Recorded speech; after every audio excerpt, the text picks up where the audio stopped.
High hello viewers, welcome to NTV. నేను Tarak.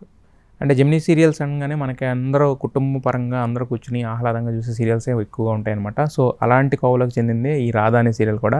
So మనకి చాలా పరిచయమైన కీర్తి భట్ అలాగే ప్రశాంత్ జంటగా ఈ సీరియల్ అనేది రూపొందుతుంది. సో ఈ సీరియల్ గురించి మరిన్ని ఇంట్రెస్టింగ్ విషయాలు వాళ్ళని అడిగి తెలుసుకునే ప్రయత్నం చేద్దాం. హై కీర్తి గారు, ఎలా ఉన్నారు? హలో ప్రశాంత్, ఎలా ఉన్నారు? యా, అంటే కీర్తి గారికి కొత్త ఇంటరాక్షన్ అవసరం లేదు, ఎందుకంటే మీరు అన్ని రకాలుగాను మాకు సుపరిచితం. ఇంతకుముందు చేసిన సీరియల్స్ ద్వారా కావచ్చు, కొన్ని రియాలిటీ షోస్ ద్వారా కావచ్చు. మిగతా వాళ్ళది ఏంటంటే జస్ట్ స్క్రీన్ మీద ఎలా ఉన్నారనేది మాత్రమే తెలుస్తుంది. బట్ మీరేంటంటే రియల్ పర్సనాలిటీ కూడా తెలుసు కాబట్టి ఇంకొంచెం ఓన్నెస్ అనేది ఎక్కువ ఉంటుంది అనమాట, తెలుగు పీపుల్ ఓన్ చేసుకునే విధానం. ఇక ఈ రాధా చూస్తే ఏంటంటే ఒక మదరు, ఒక ఫాదరు, ఒక మధ్యలో కిడ్ మధ్య నడిచే ఎమోషనల్ రోలర్ కోస్టర్ రైడ్ లాగా అనిపిస్తుంది కదా మరి మాకు. సో ఇది మీ గురించి మాకు తెలుసు కాబట్టి మీకు పర్సనల్గా ఎంతవరకు కనెక్ట్ అయింది ఈ సీరియల్ అంటే ఏం చెప్తారు?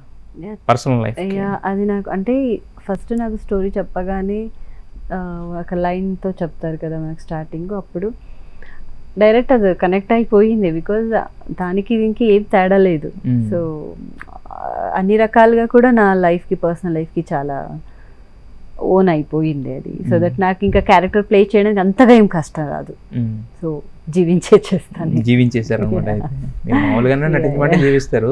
ఇక మీ రియల్ లైఫ్ కి క్యారెక్టర్ కనెక్ట్ అయిన క్యారెక్టర్ కాబట్టి ఇంకొంచెం యాక్టింగ్ అని కాకుండా అది రియల్ గా వచ్చేస్తుంది, ఆర్గానిక్ ఈజీగా ఉంటుంది నాకు. ఓకే. అయితే ప్రశాంత్, మీరు ఆల్రెడీ ఇంతకుముందు 2-3 సీరియల్ చేసినా కూడా బట్ మళ్ళీ ఈ సీరియల్ ద్వారా రాబోతున్నారు కదా. సో ఆమెకి ఏంటంటే ఆల్రెడీ ఇంతకుముందు చెప్పారు రియల్ లైఫ్కి కనెక్ట్ అయిన క్యారెక్టర్ కాబట్టి కొంచెం ఈజీగా చేయడానికి ఉంటుందని. మరి మీరు రియల్ లైఫ్లో ఫాదరా? ఫాదర్ ఇంకా కాలేదు, బట్ ఆల్రెడీ అంత పెద్ద పాపకే తండ్రి కింద నటించాల్సి వచ్చింది అనమాట. అలా వచ్చింది. సో నాకైతే నిజంగా అక్కడున్న క్యారెక్టర్ నేను టోటలీ డిఫరెంట్. ఓకే, నేను అలా కాదు. బట్ అదే ఇనిషియల్ డేస్ లో డైరెక్టర్ చెప్తారనమాట స్టార్టింగ్ లో, అంటే ఒక క్యారెక్టర్ మా మైండ్ లో కూర్చోవాలంటే దానికి చాలా ఇంపార్టెంట్ వ్యక్తి అంటే డైరెక్టర్. సో ఇనిషియలీ మనం ఏం చేసినా అది అలా కాదు, ఇలా రియాక్ట్ అవుతాడు అని ప్రతి స్టెప్ లో ఆయన చెప్తారనమాట. ఆయన చెప్పిన తర్వాతే ఒక 1 month పడుతుంది దానికి సెట్ అవ్వడానికి. ఆ తర్వాత నుంచి ఇంకా మైట్ బి అంటే మీరు లవర్ బాయ్ లా బిహేవ్ చేస్తున్నారేమో, బట్ కాదు నాన్న తండ్రి అంటే ఉంటారని చెప్పుకుంటారు యాక్చువల్గా డైరెక్టర్, అంతేనా? మేబీ అంటే వాళ్ళు స్క్రిప్ట్ చూసినప్పుడు మాకు ఒక విజువలైజేషన్ మా మైండ్ లో ఉంటుంది. ఇది ఇలా చేస్తే బాగుంటుంది, ఇది ఇలా రియాక్ట్ అయితే బాగుంటుంది అని. సో మాకు తెలియదు ఇంకా కరెక్ట్ గా ఇది ఈ క్యారెక్టర్ ఇలా బిహేవ్ చేస్తుందా అసలు. సో నేను కూడా అడుగుతుంటాను యాక్చువల్గా కొన్నిసార్లు, సార్ ఈ డైలాగ్ కి వీడు ఎలా రియాక్ట్ చేస్తారు సార్ యాక్చువల్గా, అవన్నీ నేర్చుకోవాల్సి వస్తుంది. మరి ఇక్కడ సీనియర్ ఉన్నారు కదా, మరి ఆవిడ ఎప్పుడు అడగలేదా? మరి సీనియర్ మీరు? అబ్బా, సీనియర్ అయితే యాక్చువల్గా ఇప్పుడు చిన్న అంటే మిగతా ఆర్టిస్టులతో చేయడం అదంతా కూడా చాలా ఈజీ ప్రాసెస్. బట్ కాకపోతే ఏంటంటే చిన్న పిల్లల్ని పెట్టుకుని ఆమెతో యాక్ట్ చేస్తూ ఎమోషన్ పండించడం అనేది చాలా టఫ్ జాబ్. ఎందుకంటే వీళ్ళు మన రియాక్షన్కి కరెక్ట్గా వాళ్ళు రియాక్ట్ అవ్వకపోతే కనుక పండదు, అది కామెడీ అయిపోతుంది బేసిక్గా. మరి ఈ సీరియల్లో మరి ఆ పాపతో చేస్తున్నప్పుడు ఎలా అనిపించింది? ఖుషి అంటే తను చాలా బాగా చేస్తుంది, అంటే ఏం చెప్తారో అదే బాగా చేస్తుంది అనమాట. సో దట్ అంతగా మాకు దాన్ని ఇబ్బంది పెట్టి ఆ యాక్టింగ్ తీసుకోవాలి ఆ పాప దగ్గర అట్లా ఏం ఉండదు. కానీ సో చాలా బాగా యాక్ట్ చేస్తుంది, ఎందుకంటే ఏం తెలియదు కదా, వాళ్ళు ఏం చెప్తారో సేమ్ అలాగే చేసేస్తుంది.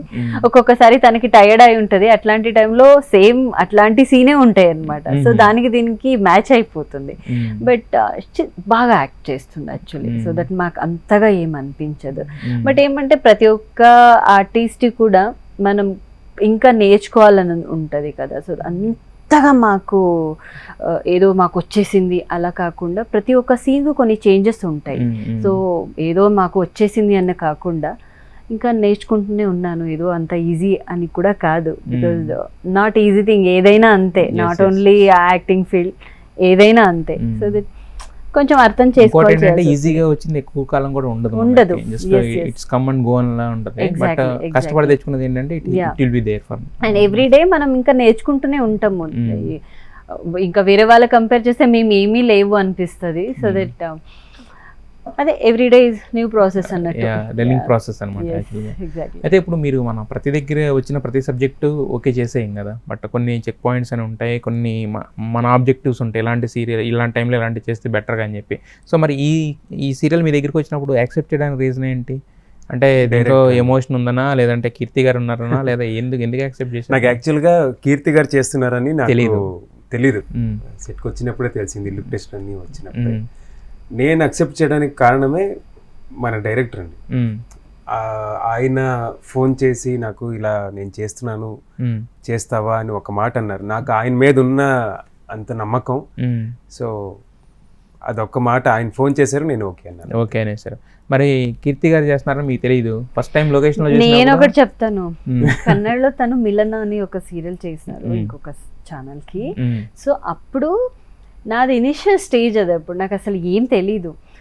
వాళ్ళ సీరియల్ కి నేను ఒక చిన్న క్యారెక్టర్ ప్లే చేయడానికి వాళ్ళ లొకేషన్ కి వెళ్ళాను అనమాట. రిజెక్ట్ చేసి పంపించారు, నాట్ తను కాదు, రిజెక్ట్ చేసి పంపించారు. బికాజ్ అప్పుడు ఏం తెలియదు నాకు స్టార్టింగ్. సో నాకు తనేం తెలిసిన తర్వాత ఫస్ట్ నేను అదే షేర్ చేసుకున్నాను, నేను మీ సీరియల్ తను ఆల్రెడీ లీడ్ గా చేస్తున్నారు దాంట్లో, మంచి సీరియల్ అది హిట్ ఉండింది. సో చెప్పాను నేను ఇలా ఆడిషన్కి వచ్చాను, మీరు సూట్ కాదని వెళ్ళిపోయాను. అవును కరెక్టే, మీకు అంటే డెస్టినీ అనేది ఎప్పుడు రాసి పెట్టి ఉంటుంది. ఎగ్జాక్ట్లీ. ఎందుకంటే మీరు చిన్న క్యారెక్టర్ కోసం వెళ్ళారు కాబట్టి రిజెక్ట్ చేశారు, ఇక్కడేమో లీడ్ క్యారెక్టర్ రాసి ఉంది కాబట్టి వచ్చింది. ఆల్రెడీ వేరే రాసి ఉంటది, నీకు ఇది కాదు వెళ్ళిపో అన్నట్టు. అలా సాటిస్ఫాక్షన్ చేసుకోవాలి. సాటిస్ఫాక్షన్ ఏముంది, ఇప్పుడు అదే జరిగింది కదా. అంటే ఆ దేవుడికి కూడా తెలుసండి, ఈవిడకున్న టాలెంట్ కి ఆ చిన్న క్యారెక్టర్ కాదు, నీకు ఇంకా పెద్దది ఉందమ్మా అని చెప్పి అలా చేశారు. మరి ఇప్పుడు ఆవిడకంటే ఒకటి అది గుర్తొచ్చింది మిలన్. మరి మీకేం గుర్తొచ్చింది ఆవిడ చూడంగానే? ఆవిడ హీరోయిన్ అనగానే ఏంటి మీ ఫీలింగ్, ఫస్ట్ ఫీలింగ్? నేను అడగలేదు, అదే అందుకే ఇప్పుడు అడుగుతున్నా. అంటే యాక్చువల్గా యూజువల్గా నేను బిగ్ బాస్ ఫాలో అవ్వనండి, బట్ మా అన్నయ్య ఫాలో అవుతాడు. తెలుగు బిగ్ బాస్, కన్నడ అన్ని, వాడు అన్ని లాంగ్వేజ్ బిగ్ బాస్ కూడా చూస్తాడు. బిగ్ బాస్ ఫ్యాన్ అనమాట, బిగ్ బాస్ ఫ్యాన్. సో వాడు చూస్తాడు అనమాట. నేను ఫస్ట్ టైం మా ఇంట్లో ఇలా కీర్తి భట్ హీరోయిన్ అనగానే మా అన్నయ్య ఎగ్జైట్ అయిపోయాడు చాలా ఎక్కువ. అరే కీర్తి భట్, నేను ఒకసారి మాట్లాడాలి రతన్తో. సో మన ప్రోమో షూట్ జరిగేటప్పుడు కూడా నేను యాక్చువల్ గా మాట్లాడించాను ఫోన్ లో. నాకన్నా చాలా ఎగ్జైట్ అయిపోయాడు. సో అండ్ పర్సనల్ గా నాకు అంతగా తెలీదు కీర్తి గారి గురించి, విన్నాను కానీ ఫ్రెండ్స్ ద్వారా విన్నాను. లేదు చాలా మంచి అమ్మాయి అని అంతా అన్నారు, బట్ వర్క్ చేస్తున్నప్పుడు నిజంగా నేను చూసాను. అది ఏం చూసారు, ఏం అర్థమైంది మీకు? తెలియని కీర్తి గురించి ఏం అర్థమైంది కొత్తగా? అంటే చాలా జోవియల్ పర్సన్, చాలా ఫ్రెండ్లీ పర్సన్. అవునా? మాకు చాలా ఎమోషనల్ పర్సన్ అని తెలుసు, జోవియల్ గా ఉంటారు కానీ, but more than that jovial person, she an emotional person actual గా. మీరు అది ఎక్కడ చూసారు? బిగ్ బాస్ లో చూసారు కాబట్టి అది అంతగా ఓన్లీ అంటే ప్రపంచం అంతే తప్ప ఇది అలా కాదు. అంటే ఎక్కడ ఎమోషనల్ మనం చూపించాలి అక్కడని, అక్కడ అలా కాదు, ఫుల్ వార్ నడుస్తూ ఉంటది ఇక్కడికి మైండ్ కి మనసుకి రెండింట్లో కూడా వార్. ఏ మాట వినాలని అర్థం కాలే టైంలో వచ్చేస్తాడు. బట్ ఇది అలా కాదు, వర్క్ అన్నట్టు వర్క్ హ్యాపీగా. ఇంకొకటి నేను వర్క్ విచారంలో నేను జోయల్ గానే ఉంటా చాలా. నాకు ఆ టీమ్ నచ్చాలి, అట్మాస్ఫియర్ నచ్చితే నేను very happy because it's so comfortable. నేనే నవ్విస్తూ ఉంటా, అది తెలియకుండా వచ్చేస్తుంది, ఫన్ గా ఉంటది. నేను కొంచెం సైలెంట్ గా ఉంటానండి, రిజర్వ్డ్. అంటే ఒక్కసారి అందరూ అంటే ఒక మంచి బాండింగ్ పెరిగిందంటే ఇంకా నన్ను ఆపే వాళ్ళు ఉండరు, అలా అయిపోతుంది. బట్ ఇనిషియలీ కొంచెం రిజర్వ్డ్ పర్సన్, నేను ఎక్కువ మాట్లాడను. సో అంటే ఇప్పటి వరకు 2 schedules కాబట్టి అంతవరకే ఉన్నారు, ఇంకా నెక్స్ట్ తర్వాత ఓపెన్ అప్ అవుతారు అనమాట. ఏమో తెలీదు, బట్ నిజంగా నాకు యూజువల్ గా మనతో ఆపోజిట్ ఎవరు చేస్తారు కదా సార్, వాళ్ళ మీద నిజంగా చాలా డిపెండ్ అయి ఉంటుంది. వాళ్ళు ఎంత కంఫర్ట్ ఫీల్ చేస్తారు మమ్మల్ని. సో నిజంగా కీర్తి గారు అంత కంఫర్ట్ జోన్ ఇచ్చారు నాకు. ఆ కాంబినేషన్ సీన్స్ అన్ని అంత చాలా బాగా వస్తున్నాయి అంటే దానికి ఒక ఇదే కారణం. అయితే ఇప్పుడు ఇంతకుముందు అన్నారు మీరు, అంటే మేము చూసిన కీర్తి రియల్గా ఎక్కడైతే చూసాం అది వేరు, ఇక్కడ ఉన్న ఇది వేరు కదా. సో మరి క్యారెక్టర్ పరంగా మీకు కనెక్ట్ అయిపోయింది ఇందాక వినగానే అని చెప్పారు. అంటే ఎలా ఉండబోతుంది క్యారెక్టర్? అంటే జోవియల్గా ఉంటుందా లేదంటే కనుక ఎమోషనల్ పర్సన్ ఎలా ఉంటుంది క్యారెక్టర్? అన్ని సీరియల్ మిక్స్డ్. క్యారెక్టర్ నేను చెప్పాను కదా అన్ని మిక్స్డ్. ఒక ఫ్యామిలీ అని వస్తే అక్కడ నా తమ్ముడు ఉంటారు, తమ్ముడు ఒక చెల్లి ఉంటది. సో వాళ్ళ విచారంకి వస్తే ఎట్లా ఇంట్లో ఇప్పుడు ఎలా ఉంటాము, ఇప్పుడు తనకి ఎవరు లేరు అన్నప్పుడు ఎస్ ఇప్పుడు వాళ్ళకి నేనే పేరెంట్స్ లాగా ఉంటాను. నాకు వదిన ఉంటారు, వదిన కొంచెం రగడ్ క్యారెక్టర్. సో వాళ్ళ విచారంకి వస్తే నేను సైలెంట్ ఉంటాను. బయట నాకు ఎవరైనా తప్పు అనిపిస్తే డైరెక్ట్ గా మొహం మీద చెప్పే ఒక క్యారెక్టర్. ఇంకా ఎక్కడి వరకు అంటే పీక్ లెవెల్కి వెళ్ళి వాళ్ళకి కొట్టేంత కూడా ధైర్యం అలా. ఇంకా బయట హీరో అంటే ఆ ఒక టామ్ అండ్ జెర్రీ లాగా ఒక ఆ సీక్వెన్స్ అనేది చాలా వస్తాయి కాబట్టి సో అన్ని మిక్స్డ్ అనమాట. ఎమోషనల్ ఉంది, ఇంకా యూత్ కి కొట్లాడుకోవడము అది బాగా నచ్చుతుంది. సో అది కూడా ఉంది. ఇంకా చిన్న పాప ఇంకా ఒక మదర్ గా సో ఒక పేరెంట్స్ గా ఎలా ఫీల్ అవ్వచ్చు, డైరెక్ట్ ఎమోషనల్ గానే కనెక్ట్ అవుతుంది అది కూడా ఉంది. సో దట్ అన్ని మిక్స్డ్ అనమాట. అండ్ ఛాలెంజింగ్ గా ఉంది, ఎందుకంటే ఓన్లీ సాఫ్ట్ అంటే ఇలాగే ఏడవడం కాదు, మనం సిచ్యువేషన్ తగ్గట్టు సీన్స్ తగ్గట్టు మన క్యారెక్టర్ అక్కడ చేంజ్ అవుతూ ఉంటుంది. సో దట్ అన్ని మిక్స్డ్ ఒక క్యారెక్టర్ అన్నట్టు. అయితే యాక్చువల్గా ఏంటంటే ఇంతకుముందు వేరే ఛానల్లో ఏంటంటే ఇదే లైన్ తోటి ఇలాంటిదే ఒకటి సీరియల్ వచ్చింది, మీరు చూసారో లేదో. సో మరి అంటే చాలా మందికి ఈవెన్ నాకు కూడా ట్రైలర్ చూడగానే అదే ఫీలింగ్ కలిగింది. సో మరి దానికి దీనికి వేరియేషన్ ఏంటి, ఎందుకు చూడాలి ఈ సీరియల్ అంటే ఏం చెప్తారు ఆడియన్స్కి? వేరియేషన్స్ అనేది డెఫినెట్లీ ఉంటుంది. అంటే ఒక ప్రోమో చూడగానే మనము అంటే బట్ కాకపోతే ఏంటంటే ఒక ఫస్ట్ ఇంప్రెషన్ క్రియేట్ చేసేది ప్రోమోస్ అంటే ఇవే కదా. నిజమే, బట్ స్టోరీ లైన్ వేరే లైన్ తో వెళ్తుంది అనమాట. అక్కడ ఆ స్టోరీ వేరు, ఇక్కడ ఈ స్టోరీ వేరు. మీకు ప్రోమో చూడగానే అలా అనిపిస్తుంది కానీ సో ఇక్కడ ఎంటైర్ చేంజ్ ఉంది. ద ఓన్లీ వన్ లైన్ లో చెప్పాలంటే ఎంటైర్ చేంజ్ ఉంది. ఆ స్టోరీ వేరే వేలో వెళ్తుంది, ఈ స్టోరీ ఇంకా అమ్మాయి లైఫ్ లో కూడా స్ట్రగుల్ ఉంది. సో అక్కడ అది చూపించలేదు, వాళ్ళ పేరెంట్స్ పరంగా అంతా బాగుంది కానీ మనది ఇది వేరు. సో ఇక్కడ అమ్మాయి లైఫ్ లో కూడా స్ట్రగుల్ అనేది యా స్ట్రగుల్ ఉంటుంది, బట్ డిఫరెంట్ కైండ్స్ వేరే రకాలుగా అన్నమాట. సో సేమ్ కాదు, ఎంటైర్ ఫుల్ కంప్లీట్ చేంజ్ ఉంది. పాప హీరో కూతురు, సో అది తప్ప ఆ పాప పేరు కూడా ఖుషి అవడం అనేది కొంచెం ఎమోషనల్ అనేది డిఫరెంట్ ఉంటాయి కదా. ఇప్పుడు అమ్మ నాన్న వాళ్ళతో ఉన్న ఒక కూతురు అమ్మకి ఉన్న బాండింగ్ వేరు, అదే రకాలుగా ఒక అమ్మతో ఫాదర్ కి ఉన్న వేరు, అక్క చెల్లికి ఉన్న అది ఎలా ఒక ఎమోషన్ డిఫరెంట్ కైండ్స్ ఉంటాయో. సో దిస్ ఇస్ ఆల్సో స్టోరీలో వేరే ఉంది. అయితే యాక్చువల్గా ప్రశాంత్, ఇప్పుడు మీరు ఇంతకుముందు కీర్తి గారు చెప్పారు ఆల్రెడీ అక్కడ ఒక పెద్ద సూపర్ హిట్ సీరియల్ చేశారు, అవన్నీ చేసి మరి అంటే కర్ణాటక నుంచి ఇక్కడికి రావడానికి అంటే చాలామంది వస్తున్నారు. అంటే మీరే కాదు, మోస్ట్ ఆఫ్ ద సీరియల్స్ చూసుకున్నా కూడా కన్నడ రూలింగ్ అనేది యాక్చువల్గా ఒకటి అనేది కనిపిస్తుంది. బట్ వర్క్ అనేది ఏంటంటే ఒకే కంట్రీ కాబట్టి ఎక్కడ నుంచి ఎవరెక్కడ సూటబుల్లో ఏ క్యారెక్టర్స్ అయితే రాసి పెట్టినే అది దొరుకుతుంది. బట్ ఇక్కడికి వచ్చి అంటే ఈ అక్కడ ఒక ఎస్టాబ్లిష్డ్ యాక్టర్ అయిన తర్వాత మళ్ళీ ఇక్కడికి రావడానికి రీజన్ ఏంటి? అక్కడే ఇక్కడ చేంజెస్ నాకు పర్సనల్గా అన్ని లాంగ్వేజ్లు చేయాలని ఉంది సార్. నేను పాన్ ఇండియా యాక్టర్ అనిపించుకోవాలని ఉంది, బుల్లితెర. ఓకే, సో అన్ని లాంగ్వేజ్లో చేయాలి. యాక్టింగ్ కి అంటే ఒక ఆర్ట్ కి బ్యారియర్స్ ఉంటుంది సార్, లాంగ్వేజ్ అనేది ఒక బ్యారియరే కాదు. సో అన్ని లాంగ్వేజ్లు చేయాలని ఉంది. తెలుగులో నాకు అవకాశం వచ్చింది అనుకుంటున్నాను. నేనేమో వచ్చి ఇక్కడ ఏమో చేసేస్తున్నానని కాదు, లేదంటే కన్నడ వదిలేసి వచ్చేసాను అని కూడా కాదు. అక్కడ వస్తే అక్కడ కూడా చేస్తా, ఇక్కడ వస్తే ఇక్కడ చేస్తా, ఇంకా మళ్ళీ నెక్స్ట్ వేరే లాంగ్వేజ్ లో కూడా ఏమైనా అవకాశం వచ్చిందంటే నిజంగా నేను ఖచ్చితంగా చేస్తాను. బట్ కాకపోతే ఎప్పుడు ఏంటంటే మన మదర్ టంగ్ అనేది బాగా మనకి అంటే కొంచెం రిలాక్సింగ్ నియర్ కనెక్టింగ్ ఉంటుంది. ఆ లాంగ్వేజ్ అదంతా కూడా మనకి అర్థమవుతుంది, మనం ఏం చేస్తాం ఏం చెప్తున్నాం ప్రతి చిన్నదానికి కూడా. బట్ ఇక్కడ ప్రతిదీ నేర్చుకోవాలి కదా, మరి దాన్ని ఎలా? నేను నాకు అదొకటి ఉంది సార్. నాకు ఇంకా యాక్చువల్ గా నేను చేసే ప్రతి ప్రాజెక్ట్ కి ఏ లాంగ్వేజ్ లో చేసినా నేనే వాయిస్ ఇవ్వాలని. ఓకే, డబ్బింగ్, ఓన్ డబ్బింగ్, అది ఆశ అంతే. ఇక్కడ మనకి టైం ఉండదు కాబట్టి అంత టైం ఉండదు, సో వెళ్తూ ఉండాలి కదా సీరియల్స్ లో. సో అందుకే ఇవ్వలేకపోతున్నాను. అంటే ఏం చెప్పబోయానంటే ఏదైనా ఒక లాంగ్వేజ్ లో మనం చేయాలంటే అక్కడ నేటివిటీ తెలియాలి, అక్కడ స్లాంగ్ తెలియాలి, అవన్నీ మదర్ టంగ్ అదే అయి ఉంటే మాత్రమే. అంటే ఇక్కడ తెలుగు వాళ్ళు ఇక్కడ వాళ్ళకి అన్ని స్లాంగ్స్ తెలుసు, అన్ని వాళ్ళ లోకల్ లాంగ్వేజ్ కాబట్టి సూపర్ గా చేయొచ్చు. మేము కూడా కన్నడలో అంటే అలా చేయొచ్చు. తెలుగులో నేను అది చేయాలంటే నేను ఫస్ట్ అది నేర్చుకోవాలని ట్రై చేస్తాను. ఛాలెంజింగ్ అదొక యాక్చువల్ గా ఛాలెంజే. నేను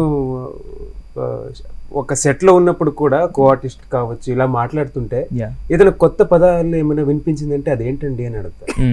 అదేంటి ఆ దానికి మీనింగ్ ఏంటి, సో ఇది ఎక్కడ వాడాలి, సో నెక్స్ట్ టైం నుంచి ఆ వర్డ్ నేను వాడడం స్టార్ట్ చేస్తాను. Okay okay.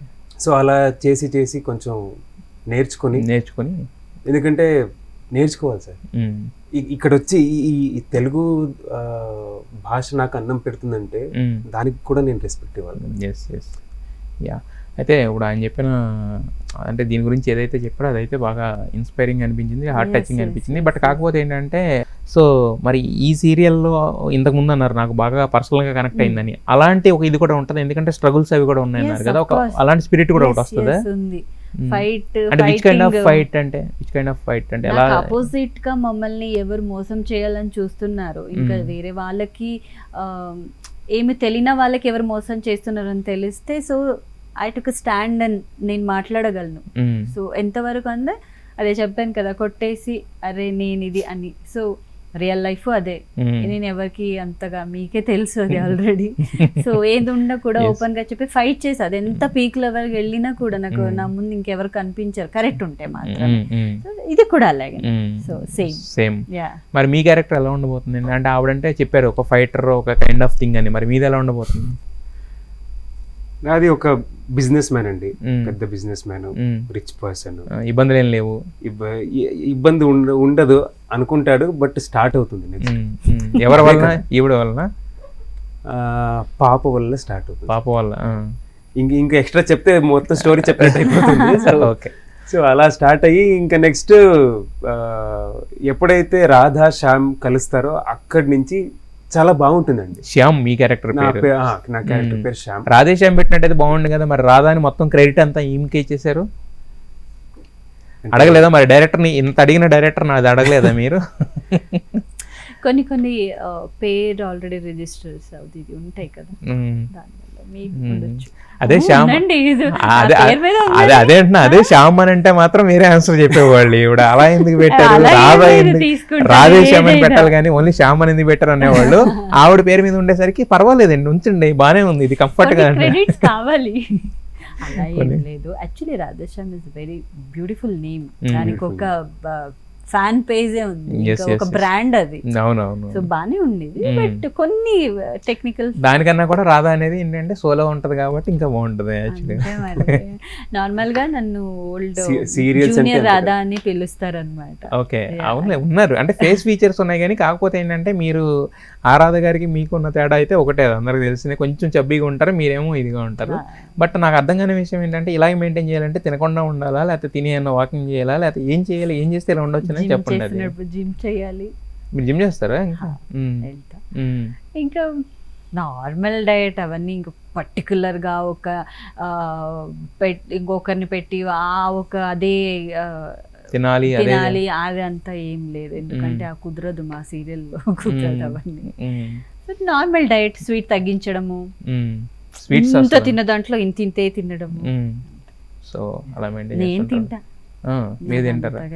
మిమ్మల్ని అడిగితే ఏం చేస్తా, ఆయన అడగాలి. ఇక్కడ అడగండి, ఆఫ్టర్నూన్ కూడా బ్రౌన్ రైస్ ఉడుకుతూ ఉంటాయి. అది కాదు నేను ఆయన అడగాల్సింది, ఆయన ఏం తింటారని కాదు, మీరేం తింటారనే విషయం ఆయన అడగాలి. యాక్చువల్గా తెలుసు, నేను అన్ని తింటా. అన్ని తింటారా? అసిస్టెంట్ వాళ్ళకు చెప్తూ ఉంటాయి, ఏదైనా బయట షూట్ ఉన్నప్పుడు అక్కడ లేస్ ప్యాకెట్. అంటే షూటింగ్ లో ఉన్నప్పుడు వర్కౌట్ చేయడానికి టైం ఉండదు కదా సార్, ఇవిడ అందుకే ఏం చేస్తారంటే రీల్స్ చేస్తారని.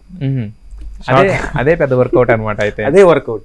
సో తినినంతా అక్కడ కరిగిపోతుంటది. నెక్స్ట్ తనని కూడా తీసుకుంటారు. అదే రీల్స్ లో మరి మిమ్మల్ని మీరు జాయిన్ అవ్వలేదు? ఇంకా జాయిన్ అవ్వలేదు, టైం దొరకలేదు సార్, బిగినింగ్ కదా.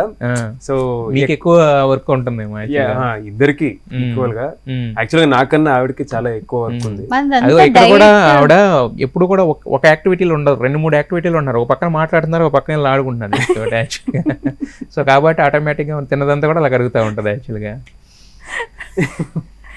ఇంకొకటి ఏమంటే మాకు ఎక్సర్సైజ్ అవన్నీ బయటకు వెళ్ళి చేయాల్సిన అవసరం ఉండదు, షూటింగ్ లో అయిపోద్ది అంత. నాకు ఇప్పుడు వరకు చేసిందంతా మరి బయట పరిగెత్తు, దుమ్కు, జిగి, ఇవి కూడా చేయించారా? కొట్టు అవే ఉన్నాయి తప్ప ఇంకా ఇంకా కరెక్ట్ మీరు ఇంట్లోనే ఇనిషియల్ రాలే. ఎపిసోడ్స్ చూడాలండి.